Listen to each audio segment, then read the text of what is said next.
Hello and welcome back to Lumosity. You realize you sing at the same time every time now? It's getting a little boring. Whatever. So, I'm not really feeling that good because I just ate 1,000 peppers, and I just told a big fat fib. However, I did eat at least 10 peppers of cayenne class. Or Chenzo, even hotter. I'm not feeling so good.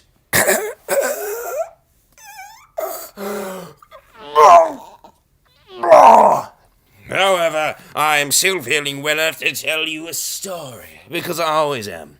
Well, though it's not exactly a story. I mean, it is somewhat of a story, but it's really a thought experiment told in the form of a story so that it could become the most famous thought experiment ever made in the last 100 years or so, give or take a few centuries. Anyway, I present for your, what's the word again? For your, viewing, or rather listening, a thought experiment by the name of Schrodinger's cat. Alright, so once upon a time there was a man named Schrodinger. Why does it have to be a guy? Why would you even care, man? Come on, you're a guy too. As far as we all know. Yeah, true, but, I mean, come on, it's like sexist, you know? I mean, it's almost like you're saying that all of these scientist guys are men. Well, I mean, not all, but most, and Schrodinger was definitely a guy, so. And how do you know that? Did you meet him once? In a dream, yes. Okay, not really in a dream. I met Charles Darwin in a dream, but not. Alas, I could not meet Schrodinger. Oh well. So, on with the story. Distracted me there. It's not nice at all. Schrodinger has a cat, and his cat's named Schrodinger's cat, I guess. I don't really think it matters what the cat's name is, or the name of the cat is ever told. I don't know why I even brought up the name of the cat, or me not knowing the name of the cat. It's unimportant. What is important is that this cat, it may or may not have a name. Don't need to bring that up. Alright, so the cat is in a box. Alright, now, if Schrodinger lived today, he would almost certainly be arrested for animal abuse. Because of what you're going to now hear. Because it will prove to you that this guy is not friendly to animals very much. It's kind of cruel, really, because he's left the fate of his cat up to random chance, you see. Except it's not really random chance. It is a very specific solution, and there is only one solution. Indeed, he can in fact keep his cat alive forever. He has found the secret to immortality! Of sorts. You'll see how it works exactly. So, the cat is trapped in a box that no one can see through. No one can see inside this box. It is 100% safe, secure, and definitely not a death trap. Definitely not. Do not let the poison and the radioactive substance confuse you here. As far as what the nature of this device is, it is not a death trap. Okay? It is one half of a death trap. I will explain. So, the idea here, or at least the common conclusion reached by many metaphysicists, is that really what they're called? Quantum mechanicists, is that the cat. Alright, well, let me just continue to explain the setup, sir. So, the radioactive element is very small, and it was not enough to kill the cat. That is not going to kill the cat. It is something else entirely. You see, there's a Geiger counter inside. Geiger counter, in case you don't know, is a radiation measurer. It measures how much radiation there is. Plain and simple. So, this plain and simple, copyrighted, trademarked, plain and simple, Geiger counter is all like, I'm been tuned to background radiation, which is zilch inside this thought experiment protected radiation-free environment. If this piece of, I forget the element, decays, it will release a dose of radiation which I am tuned to be able to detect. And when my needle moves, we'll all be eating cat. Yes, so, when it moves, the cat is dead. The poison is released, and the cat ceases to exist. It is dead. D-E-A-D. By the way, this is sort of like if a tree falls and falls, no one hears it. Does it really make a sound? It's kind of like that, but that more scientific. Onward. And more measurable, too. That is the interesting part here. So, obviously, so it's a closed environment, okay? No one is going to know whether the cat has lived or died. Well, there was in fact a 50-50 chance that the element will decay or not. It is a very specific element that has approximately 50% chance of decaying. I forget what that is, but it is an element that is just as likely to decay as not decay. So, here is the kicker. As it turns out, as is concluded, until you open the box to measure the result is that the cat is at the same time both dead and alive. It cannot be dead because it might still be alive, but it cannot be alive because there is something in there which could have killed it already. However, you don't know. No one knows. The outcome has not been measured. And so, it is both at the same time. It is not neither. It is both. The cat lives and is dead. Forever. Or at least until someone opens the box, okay? Now, you could argue that after about 50 years, we'll probably assume the cat's dead, from not being able to drink, eat, or, at the very least, died of old age. But, technically, it's still alive. Until you can verify that it has actually died from some cause, whether poison or starvation or drought or old age or dive on fintards, it is alive still. Weird stuff, eh? I'm not really the person to explain the physics of all of this, explain why it works that way, why it is. And in fact, as it is a thought experiment, and as no proof, as measuring proof to the experiment would change the outcome of the experiment. So, there's actually no way to test it.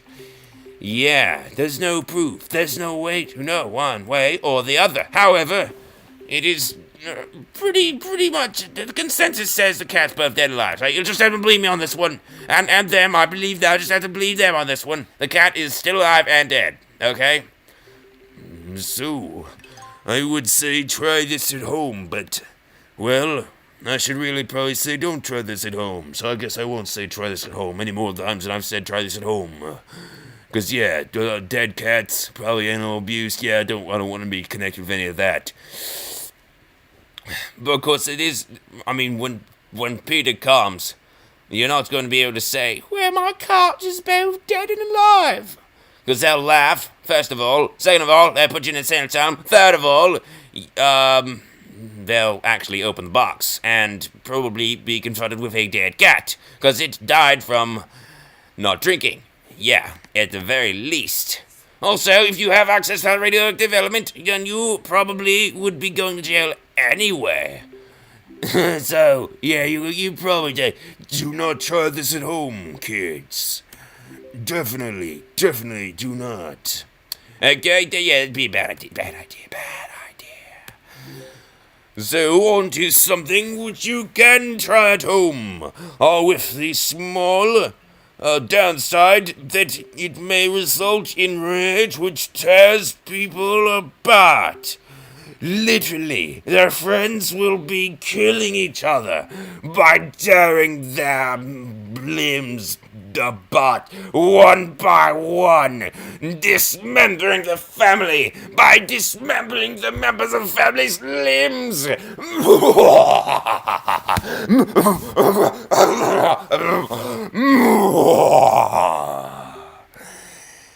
Gruesome stuff, eh? Just my kind of stuff. And so anyway, on a slightly less gruesome note, yes, let us actually get to the experiment here. And it is an experiment. It is actually a social experiment. This is one you can test. This is one you cannot prove because it involves people, and people are not very provable. They just kind of do their own thing, you know? And as soon as you put a box around people, problem is, they try to jump out of it. And some of them do, huh? They put a box like 50 feet high, all the walls, and somebody brings a chainsaw. Who let that person have a chainsaw? And then you learn that they crafted themselves. Some box, huh? Try to make that of adamantium. Whoops! Somebody just got hit with an asteroid, and there was adamantium, and they're now putting it into a gun they fashioned, and then now they're shooting it at the adamantium wall, and it's dead through. Ah! How? So, you obviously can't put people into a box. However, if you do want to try to, perform a little experiment, a social experiment, to try and discover who your true friends are.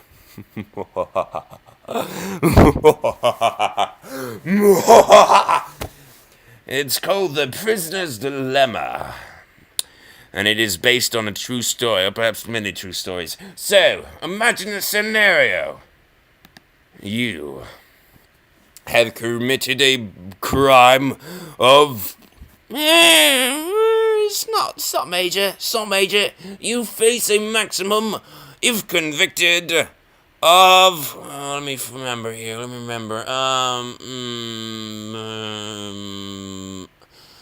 4 years. Okay? You could get a maximum of 4 years. Alright? Yes, that is the case. 4 years is the amount. I do believe. Okay, it occurs to me that is not the case. I'm thinking.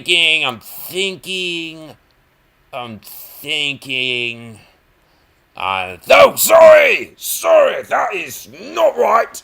Okay. So, yes, it was not right. Let's think of something that is right. Okay, so it's not 3 years. The maximum sentence that you could be gotten into is 3 years in solitary confinement.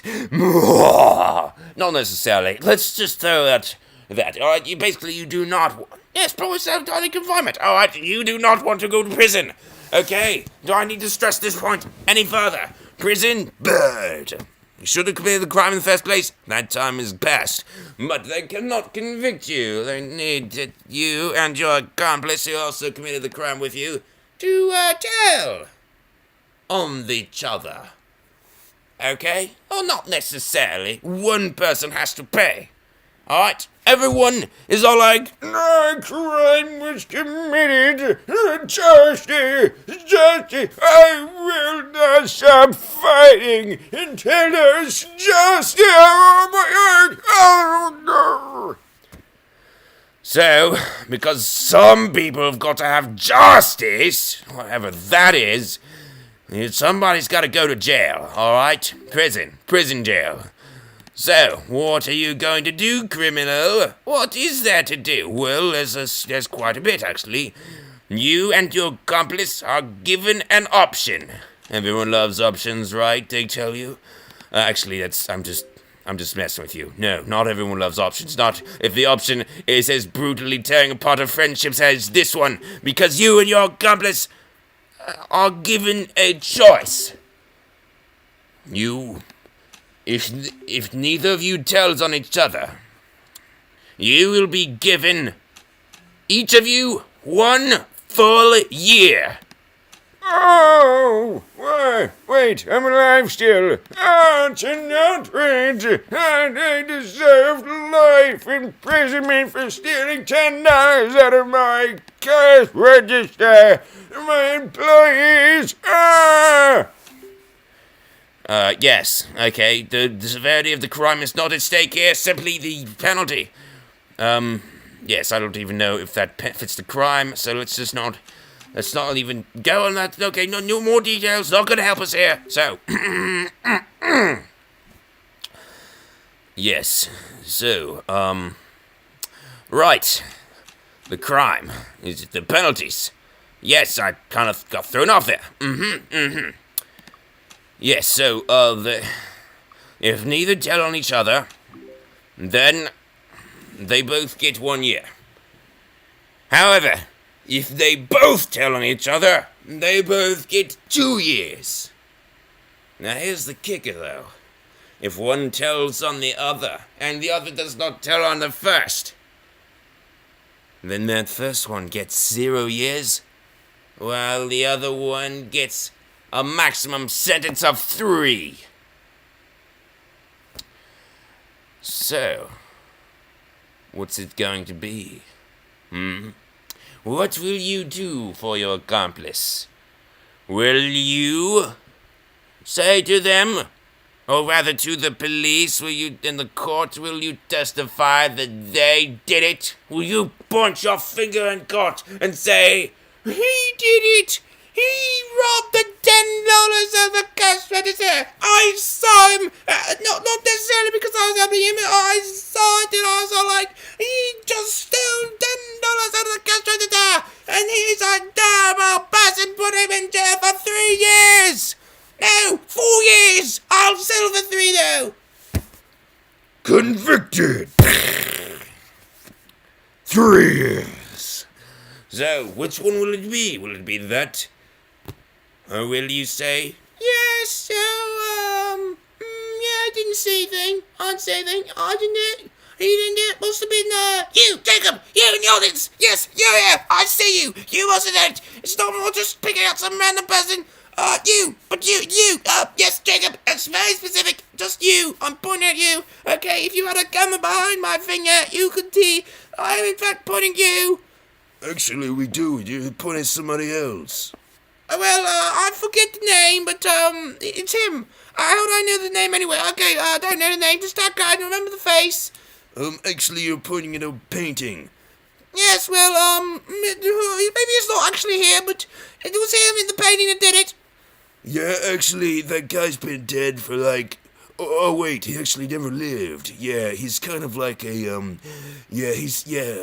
come on, that's not, it's actually pointillism, alright, I don't even know why it's in the courtroom, but, yeah, that painting, it's not a real person there. Yeah, so I'm afraid that you, fail. Well, whatever, I didn't choose to convict my accomplice option, so, yeah, what's something, it's like, there's 3. So, which one will you choose? Think of your best friend here, yes? Because if you commit a crime, you'll probably be doing it with your best friend. Someone you can trust, someone you know will not be convicting you, having to testify against you. So imagine your best friend here, and post what you would do in the comments. Okay?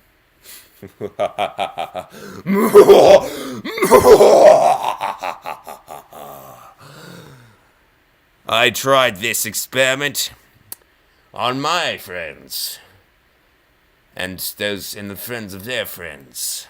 I can tell you it was not pretty. Just a thought there. Anyway, goodbye.